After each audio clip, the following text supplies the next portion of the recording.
Sugar goes in here. Sugar, great fuel for experiments. Not the best fuel for your body. Salt goes in here.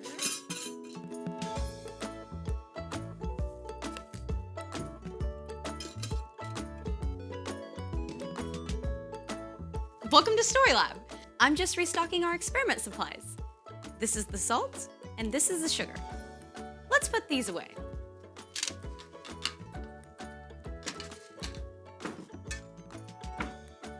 This week on Story Lab, we're talking about integrity, while we take a look at the story of some friends who did what was right, even when it was scary.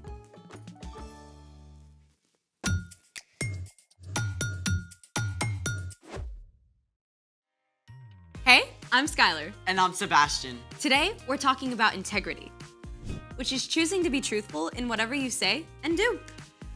Look, can I get a hand, please? This is heavy. So much sand for our experiment. Right, but that's just the foundation. We also need fuel. Which is? Sugar. We're making a lava snake. Oh, I've always wanted to try that. Well then, Let's make it! This is a really interesting group of ingredients. I know, right? Oh, wait, I forgot the sugar. Can you grab that, please? Yes. Thank you. Are these both sugar? Probably. All right, thanks for grabbing that. You're welcome. I love experiments with fire. Me too. And since we'll be working with fire, we need a grown-up. A lava snake is a chemistry experiment. We're gonna combine sugar and baking soda with the fire to create the snake. Sounds like we have to have the right ingredients for this to work. We do indeed. But let's take this outside. First, soak the sand with lighter fluid.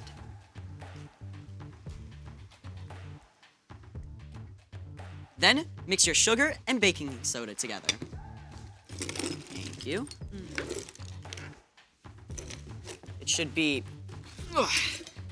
3 parts sugar. And then 1 part baking soda.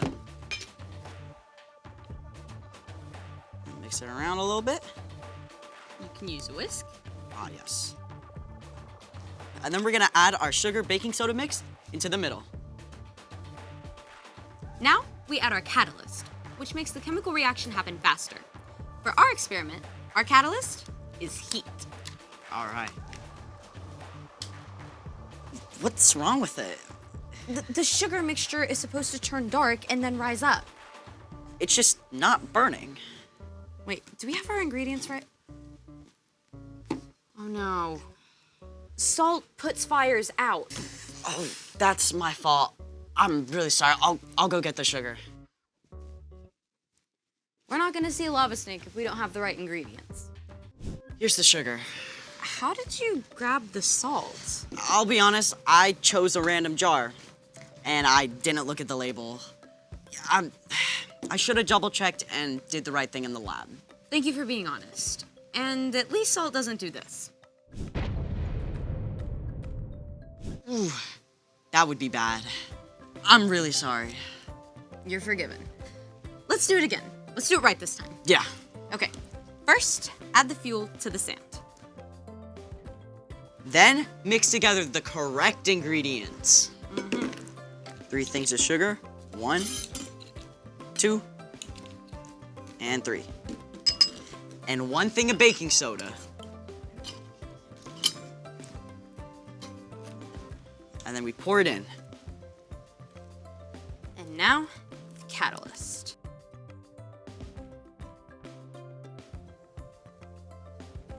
Whoa. It just keeps coming. It's growing for sure. Ooh, it's still growing. Look, it looks like it has a little tail. You're not wrong. What should we name it? Trevor. Trevor. Trevor the lava snake. Good job, lava snake. That was awesome.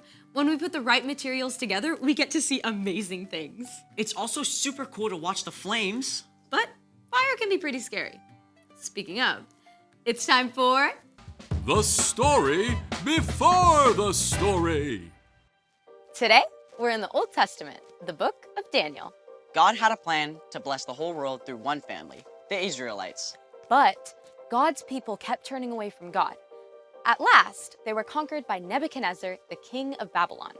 After his victory, the king chose several young Israelite men to be prepared for service in his court. God blessed these 4 men, Daniel, Shadrach, Meshach, and Abednego, with health, knowledge, and wisdom. Eventually, the king put Daniel in charge of a big part of the kingdom and appointed his 3 friends to help. Which is where our story starts. Take it away. Hey everyone, I'm Jen. Soon after King Nebuchadnezzar put Daniel in charge of Babylon and appointed his friends to help, the king made a huge statue in gold. Wow, what a great-looking statue. King Nebuchadnezzar sent for all the highest officials of Babylon to come celebrate the statue. And you, and you, and you too. Everybody's invited. Daniel wasn't there. Perhaps he was traveling. But Daniel's friends, Shadrach, Meshach, and Abednego, were among the guests. Once everyone was assembled, a messenger called out. Hear ye what the king commands. When you hear the crazy music, you must bow to this statue and worship it. I don't think so. Doesn't sound right. If you do not bow down in worship, you will be thrown into a blazing hot furnace. Oh, I'm bowing. Yes, sir. Yes. Okay. Let's try this out. Music, please. Ooh, it's so beautiful. In a far corner, everyone bowed down, except for Shadrach, Meshach, and Abednego. They knew it wasn't right to worship anyone or anything but the one true God.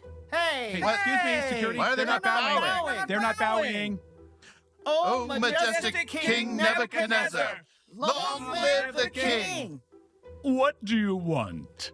Majesty, you commanded us all to bow down before your glorious statue.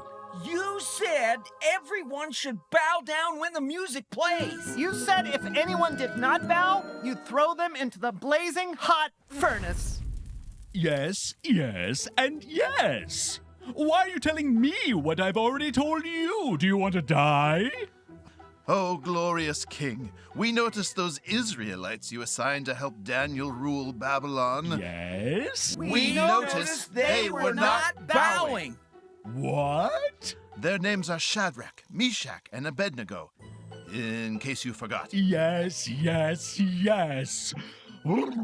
I'm very angry. Bring me Shadrach, Meshach, and all red Lego. Abednego. A friend named Flo? Abednego! Bring them to me. Shadrach, Meshach, and Abednego were brought to the king, who was furious. Shadrach, Meshach, and...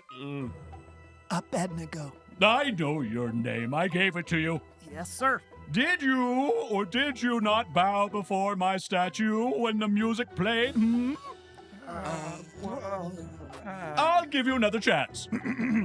We'll play the music again, and this time you can bow to my statue and worship it.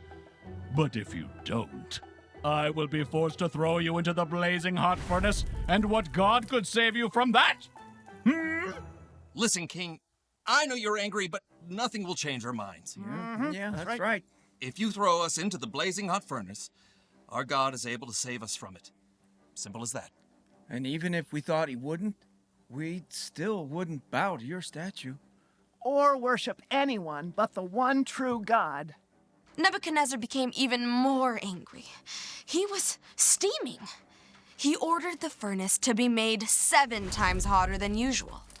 Then the king's strongest soldiers tied up Shadrach, Meshach, and Abednego and threw them into the blazing hot furnace. The fire was so hot, it actually killed the soldiers. But what happened next amazed everyone. Wait a minute. The king saw something that totally shocked him. Didn't we throw 3 men into the fire? Yes, Your Majesty. But why are there 4 men? None of them are tied up, and none of them are harmed. And the 4th man looks like he's from heaven. Hey! Shadrach, Meshach, Abednego! You servants of the Most High God! Get out of there! Come on! Wow. They don't even smell like smoke. How is this I possible? mean, How can it look at be? the robes. Okay. Quiet. Stop. I have something to say. Before you all, I praise the God of Shadrach, Meshach, and Abednego. They trusted him and refused to obey my orders, willing to die rather than worship anyone besides their God. So, from this day forward, no one can say anything against the God of Israel in all my kingdom, and if they do, they'll have to answer to me. Yay! Then King Nebuchadnezzar honored Shadrach, Meshach, and Abednego. He increased their rank and gave them even higher positions in the city of Babylon and the towns around it. The end. So they were inside the fire, and it was 7 times hotter than usual, and they didn't get burned? Daniel recorded that they didn't even smell like smoke. I smell like smoke after making s'mores on a bonfire. No wonder the king of Babylon was amazed and worshipped God. So, what's our part in the story? When we choose to do what's right, others can see God at work. And that starts with following Jesus. Jesus is a perfect picture of what God is like. When we try to live like Jesus, our choices and actions can show God's love to others even better than words. Like choosing to be friends with someone who's lonely, even though no one is playing with them. Oh, or like helping someone who's tripped and fallen, even if it makes you late to class. Or you could welcome your new neighbor with cookies, even if they're a little different from you. Or if you have a substitute teacher and the rest of the class is acting up, you can choose to listen and show respect instead. Sounds like you have the right idea. See you next time. So here's the thing. When you do what's right, others can see God. Just like Shadrach, Meshach, and Abednego. Just like when we finally added the right fuel to our experiment, we were able to see the cool chemical reaction. That's right. Hey, you might want to check the label on that. Yikes, salt in my tea? That would have been bad. Thanks for joining us in the Story Lab. See you next time.